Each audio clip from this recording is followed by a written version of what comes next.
आज की 15 फटाफट बड़ी खबरों को।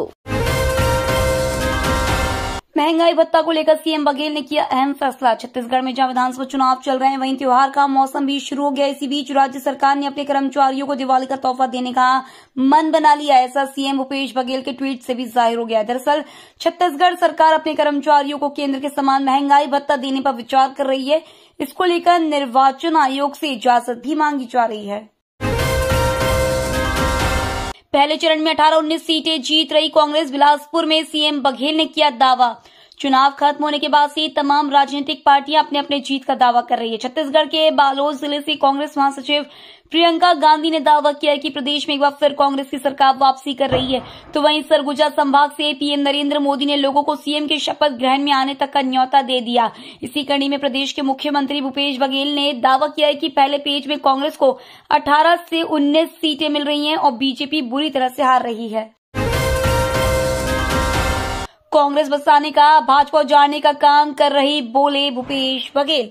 सीएम भूपेश बघेल ने तखतपुर विधानसभा क्षेत्र के ग्राम बीजा, बेलतरा क्षेत्र के ग्राम सेंद्री व चांटीडीह में आम सभा को संबोधित किया। उन्होंने कहा कि छत्तीसगढ़ में भाजपा ने गरीब किसानों को उजाड़ने का काम किया है, जबकि कांग्रेस ने पिछले 5 सालों में जरूरतमंदों को पट्टा व मकान उपलब्ध करा के बसाने का काम किया है। दोबारा सरकार बनी तो यह काम आगे भी जारी रहेगा। कायर मत समझो साहेब, अपने गरीबी के घर ईडी रेड पर बोले सीएम बघेल।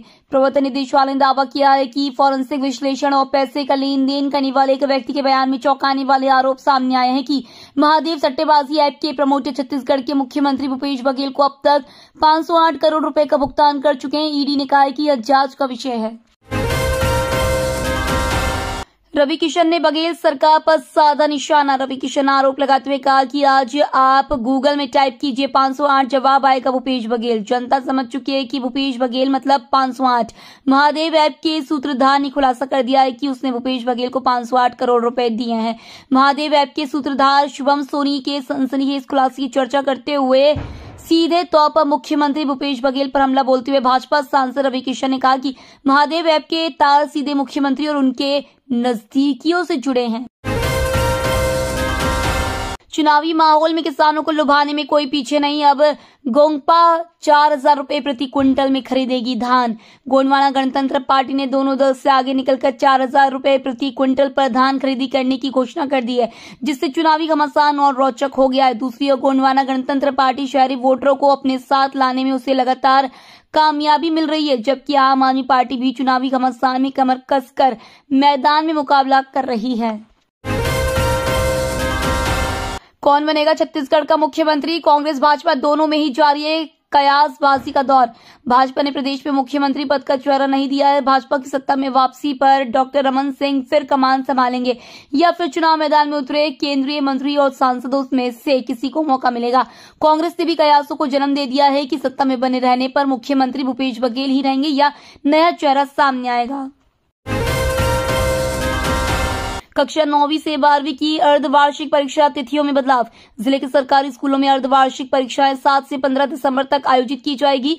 जिला शिक्षा अधिकारी कार्यालय ने परीक्षा से संबंधित समय सारणी जारी कर दी है। पहले स्कूलों में अर्धवार्षिक परीक्षाएं 22 नवंबर से होनी थी, लेकिन प्रदेश में विधानसभा चुनाव होने के कारण स्कूलों में पढ़ाई प्रभावित है। स्कूलों के अधिकतर शिक्षकों की चुनाव में ड्यूटी लगी है। 22 नवंबर से अर्धवार्षिक परीक्षाओं का विरोध भी किया गया। जिले में 17 नवंबर को मतदान होना है। सन्ना और कतकालों में राहुल गांधी ने की चुनावी सभा। राहुल गांधी ने प्रधानमंत्री नरेंद्र मोदी पर जमकर निशाना साधा और कहा कि नोटबंदी जीएसटी लागू करके पीएम मोदी ने हिंदुस्तान की रीढ़ की हड्डी तोड़ दी है। हम किसान मजदूर के पॉकेट में पैसा डालते हैं और प्रधानमंत्री नरेंद्र मोदी अडानी की जेब में पैसा डालते हैं। राहुल ने कहा कि प्रधानमंत्री कहते हैं कि ओबीसी कोई जाति नहीं है, हिंदुस्तान में सिर्फ एक ही जाति है, वह है गरीब। भिलाई के पटाखा कारोबारी के घर ईडी छापे पर सीएम भूपेश का बयान।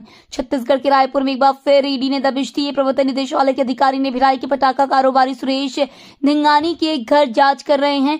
सीएम भूपेश ने ईडी की इस कार्रवाई को लेकर प्रतिक्रिया दी है। सीएम भूपेश ने कहा है कि पाटन विधानसभा की जनता को डराने की ये कोशिश वैसे ही विफलता मिलेगी होगी जैसे कल 20 सीटों पर मतदान में भाजपा को मिली है।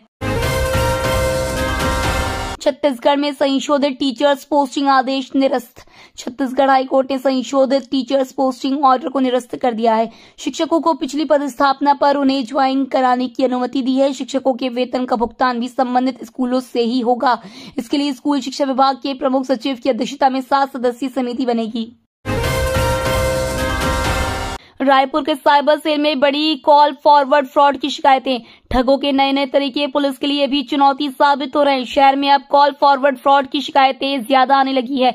यह नए तरीके का ऑनलाइन फ्रॉड है। इसमें टेलीकॉम कंपनी के नाम से रीवेरिफिकेशन या कोरियर कंपनी से पार्सल आने के नाम पर कॉल करते हैं। इसके बाद शॉर्ट कोड के साथ मोबाइल नंबर मांगते हैं। इससे कॉल डाइवर्ट कर लेते हैं। फिर उसी नंबर से व्हाट्सएप इंस्टॉल करके इसका दुरुपयोग करते हैं। इस तरह के कई मामले पुलिस के पास पहुंचने लगे हैं। छत्तीसगढ़ में चुनावी ड्यूटी के बाद घर लौट रहे 3 शिक्षकों की मौत। सूबे के 20 विधानसभा सीटों पर 76% वोटिंग हुई। पुलिस ने बताया कि चुनावी ड्यूटी पर तैनात 3 शिक्षकों की एक सड़क हादसे में मौत हो गई। जानकारी के मुताबिक कोंडागांव जिले में तैनात 3 शिक्षक एक एसयूवी से वापस जा रहे थे। इसी दौरान उनकी गाड़ी एक ट्रक से टकरा गई। पुलिस ने बताया कि यह घटना केशकाल पुलिस थाना क्षेत्र के अंतर्गत बहीगांव के पास की है। यूपी एटीएस ने आईएएस के एक और संदिग्ध को छत्तीसगढ़ से किया गिरफ्तार। यूपी एटीएस ने आईएएस से जुड़े एक और संदिग्ध वजूल्लाह को छत्तीसगढ़ से गिरफ्तार किया है। उसे ट्रांजिट रिमांड पर लखनऊ लाया जा रहा है। वह मूल रूप से छत्तीसगढ़ का ही रहने वाला है। वजूल्लाह अलीगढ़ मुस्लिम यूनिवर्सिटी से पीएचडी कर चुका है और अलीगढ़ में ही निजी कोचिंग में पढ़ा रहा था। वह अलीगढ़ मुस्लिम विश्वविद्यालय के कई वर्तमान व पूर्व छात्रों के संगठन से भी जुड़ा हुआ है। सस्ता मिलेगा एलपीजी गैस सिलेंडर। मोदी सरकार एलपीजी उपभोक्ताओं को बड़ी राहत दे सकती है। मोदी सरकार गैस सिलेंडर पर सब्सिडी बढ़ाने पर विचार कर रही है।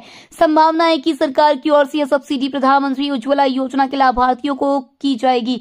फिलहाल उज्ज्वला योजना के लाभार्थियों को साल में 12 सिलेंडर पर 3600 रुपए की सब्सिडी मिलती है।